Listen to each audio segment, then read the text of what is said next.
اللہ الرحمن الرحیم۔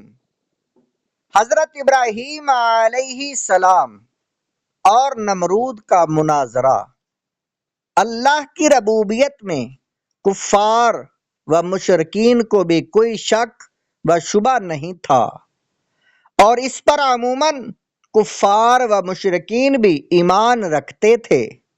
ہاں، تاریخ میں اکے دکے افراد ایسے ملتے ہیں جو اللہ کی ربوبیت میں بھی اختلاف کرتے تھے اور اللہ کے رب ہونے کا بھی انکار کرتے تھے، اور جب ربوبیت کا انکار کرتے تھے تو یہ ظاہر ہے کہ الوہیت کا بھی ضرور انکار کرتے تھے۔ ان میں سے ایک نمرود بھی تھا جو حضرت ابراہیم علیہ السلام کے زمانے میں بادشاہ تھا۔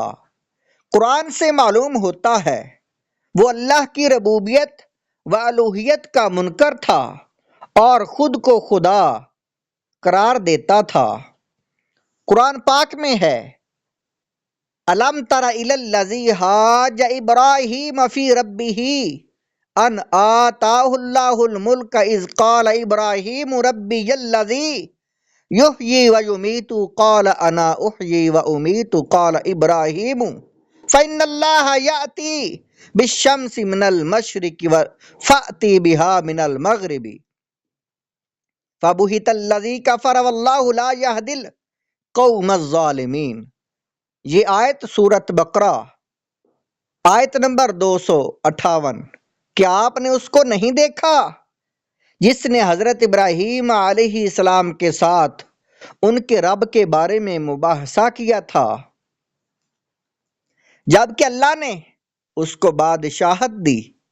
جب ابراہیم علیہ السلام نے کہا کہ میرا رب وہ ہے جو زندہ کرتا ہے اور موت دیتا ہے، وہ کہنے لگا کہ میں بھی زندہ کرتا ہوں اور مارتا ہوں۔ ابراہیم علیہ السلام نے کہا کہ بے شک اللہ سورج کو مشرق سے نکالتا ہے اور تو اس کو مغرب سے نکال دے۔ پس یہ کفر کرنے والا مبہوت رہ گیا، اور اللہ ظالم قوم کو ہدایت نہیں دیتا۔ حضرات مفسرین اور علماء نے بیان کیا ہے کہ اس آیت میں جس کا ذکر ہے وہ بابل کا بادشاہ نمرود بن کنعان ہے۔ کہا جاتا ہے کہ اس نے 400 برس تک حکومت کی اور انتہائی سرکشی و بغاوت پر اتر آیا تھا۔ ظلم و جبر اس کا مزاج تھا۔ حضرت ابراہیم علیہ السلام نے اس کو اللہ کی وحدانیت کی طرف دعوت دی تو اس نے کہا وہ اللہ اور تیرا رب کون ہے؟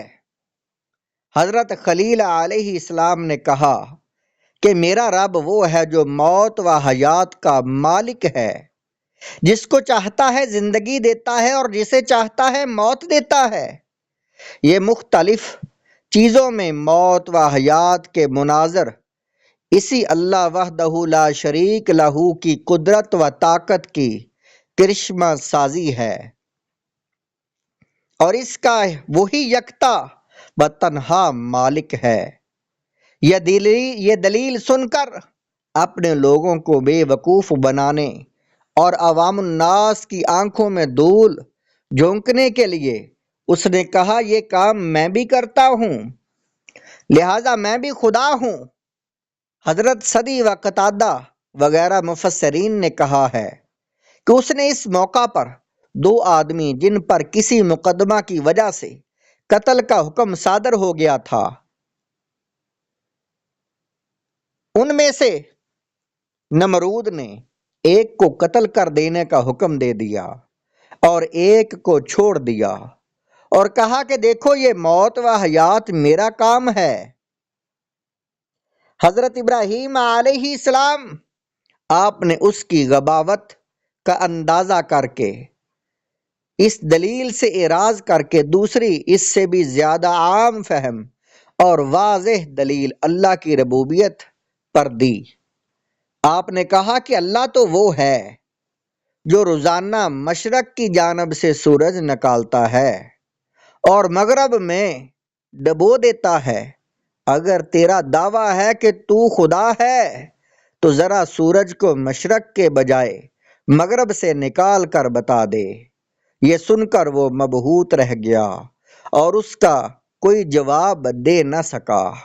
یہ تفسیر تبری اور تفسیر ابن کثیر میں ہے۔ نمرود کی پرورش کا واقعہ۔ نمرود نے اللہ تعالیٰ کے خلیل حضرت ابراہیم علیہ السلام کو آگ میں ڈالا، مگر نمرود کو اللہ تعالیٰ نے کیسے پالا؟ ایک جہاز سمندر میں جا رہا تھا اور جتنے آدمی جہاز پر تھے سب ڈوب گئے، صرف ایک ماں اور اس کا بچہ،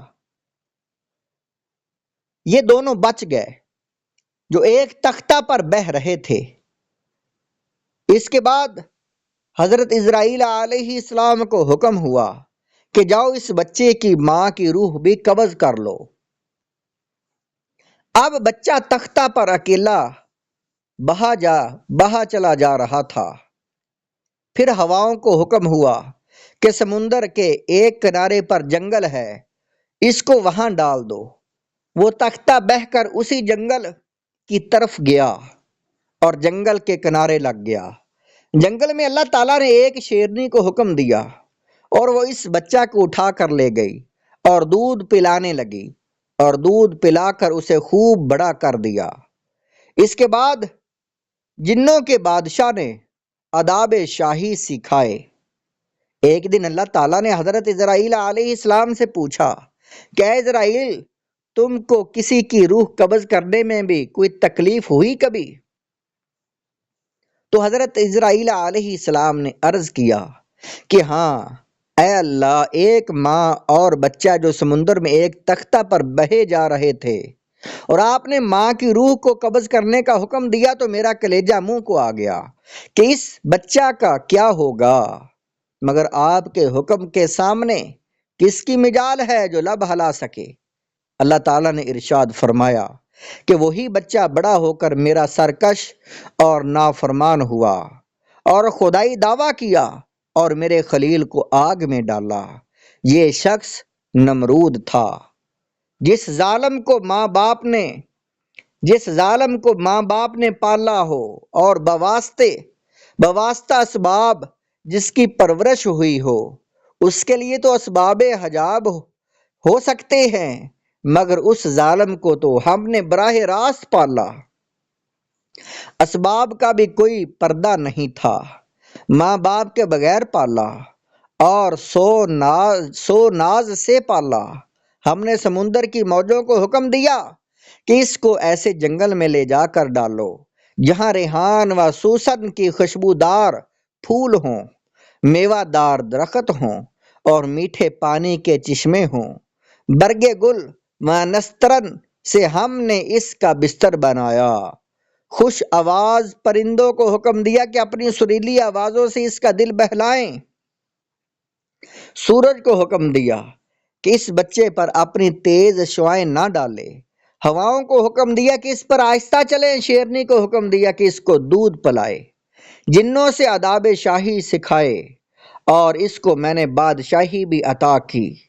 غرض اس پر میں نے صدہا عنایات و اکرام کیے تاکہ بغیر واسطہ اسباب کے میرا لطف و کرم دیکھ لے اور اسباب کے حجابات بھی نہ رہیں، مگر یہی شخص میرا دشمن ہوا اور میرے خلیل کو آگ میں ڈالنے والا ہوا۔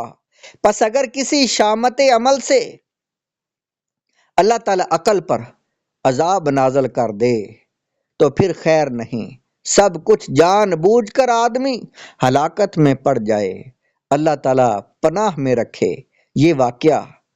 یہ کتاب ہے پردیس میں تذکرہ وطن، صفحہ نمبر 217، اس میں یہ واقعہ مذکور ہے۔